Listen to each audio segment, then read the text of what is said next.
Assalamualaikum warahmatullahi wabarakatuh. Hello all, my name is Resma Tiffania Aurelianti with the student number is 206130001.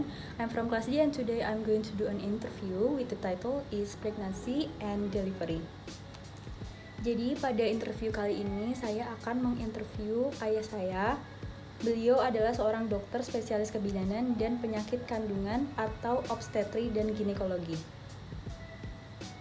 Langsung saja kita mulai pertanyaan yang pertama. Papa? Iya, Dek. Udah siap untuk interview? Siap. Kita mulai aja ke pertanyaan yang pertama. Oke. Bagaimana sih tanda-tanda kehamilan awal? Iya, jadi seorang wanita atau seorang ibu apabila merasakan hamil biasanya akan mengalami beberapa tanda dan gejala. Jadi gejala itu yang dimaksud adalah seorang ibu atau wanita tersebut akan merasakan sesuatu. Nah, yang dirasakan apa?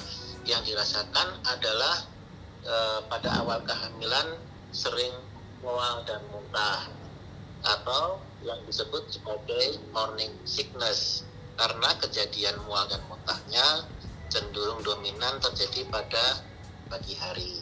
Nah, kemudian sering merasa mengeluh pusing, kemudian badannya lemas, lelah, tidak bergairah.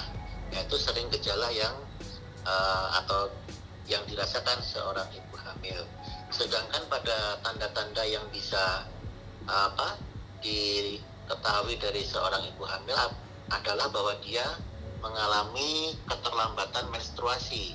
Jadi seharusnya menstruasi pada bulan, misalnya bulan Mei harusnya menstruasi, dia pada bulan Mei tersebut dia tidak mendapatkan atau mengalami menstruasi seperti bulan-bulan sebelumnya.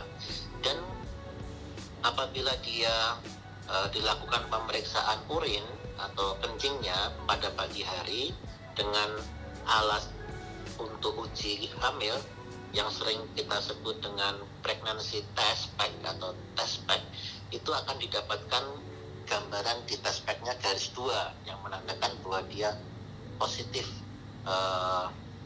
hamil. Begitu, Dek. Baik, terima kasih untuk jawaban pertanyaan pertama.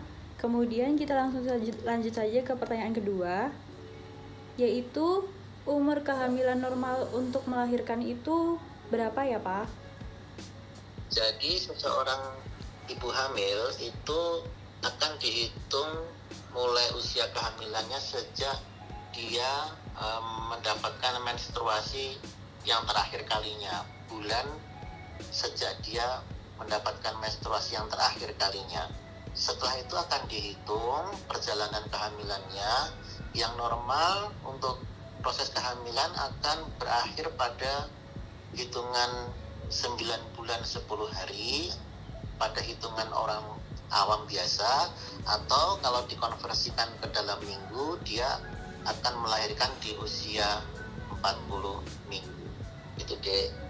Baik, terima kasih, Pak. Kemudian kita lanjut ke pertanyaan ketiga, yaitu kapan proses persalinan normal bisa terjadi?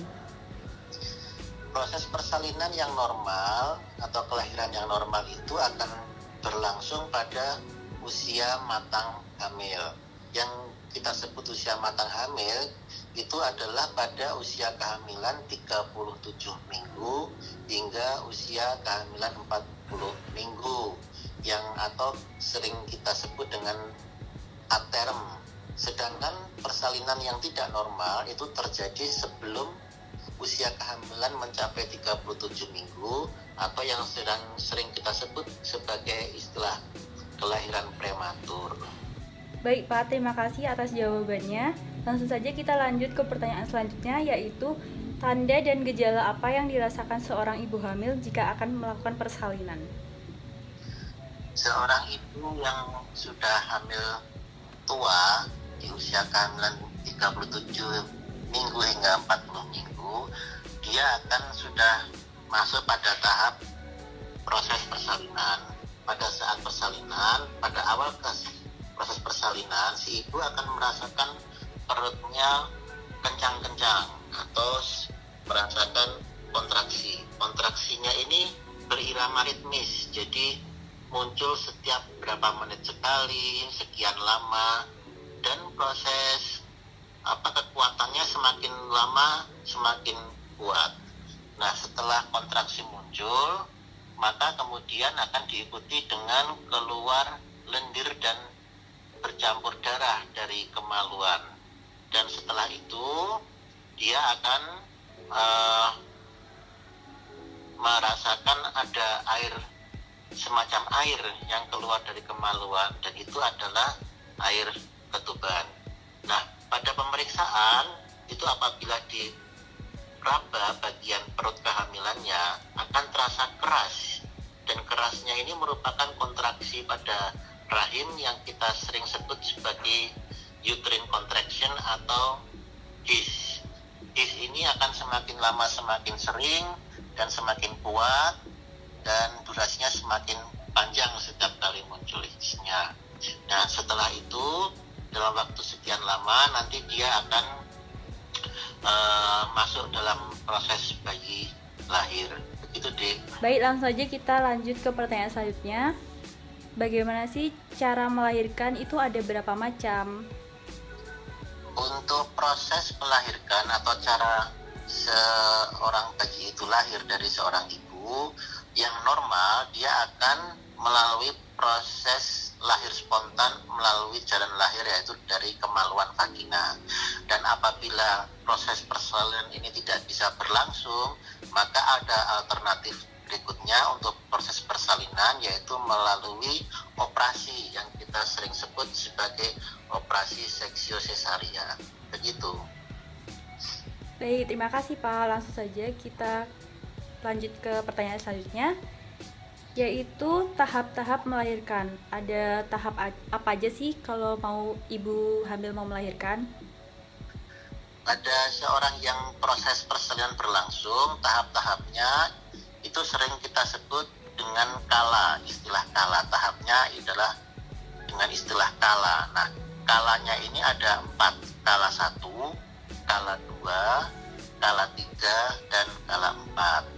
Yang kita sebut sebagai kala 1 adalah proses mulai munculnya kontraksi dari pembukaan 1 cm pada jalan lahir hingga pembukaan ke 9 cm atau pada saat mau menjelang lahir. Nah, kala 2 itu yang kita sebut pada pembukaan mulut rahimnya itu pada pembukaan 10 cm, dan pembukaan 10 cm ini menunjukkan bahwa jalan lahirnya sudah benar-benar murni atau terbuka penuh, sehingga bayi sudah siap lahir dan dibantu dengan proses ibu mengejan. Di kala 2 inilah bayi itu akan lahir. Nah, berikutnya adalah kala 3. Kala 3 ini adalah proses persalinan untuk plasenta. Nah, plasenta ini merupakan jaringan kehamilan yang memperantarai semua proses pernafasan, pertukaran darah, oksigen, dan hasil-hasil metabolisme antara ibu dan bayi. Dan berikutnya adalah yang terakhir adalah kala 4. Jadi kala 4 ini kita hitung selama 2 jam dalam pengawasan setelah sang bayi dan plasenta tersebut lahir. Sekian, Dek. Baik, makasih Pak. Terus kita lanjut ke pertanyaan yang terakhir, yaitu proses setelah melahirkan disebut apa dan berlangsung selama berapa lama?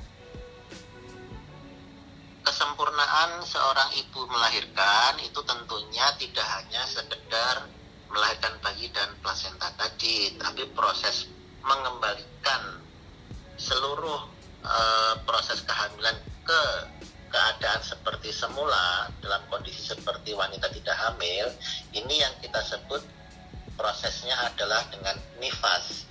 Nah, nifas ini akan berlangsung normal, yaitu selama 42 hari atau kira-kira selama 6 minggu setelah proses persalinan tadi berlangsung. Demikian, Adik. Baik, terima kasih Pak sudah menyempatkan waktunya untuk mengikuti interview bersama saya.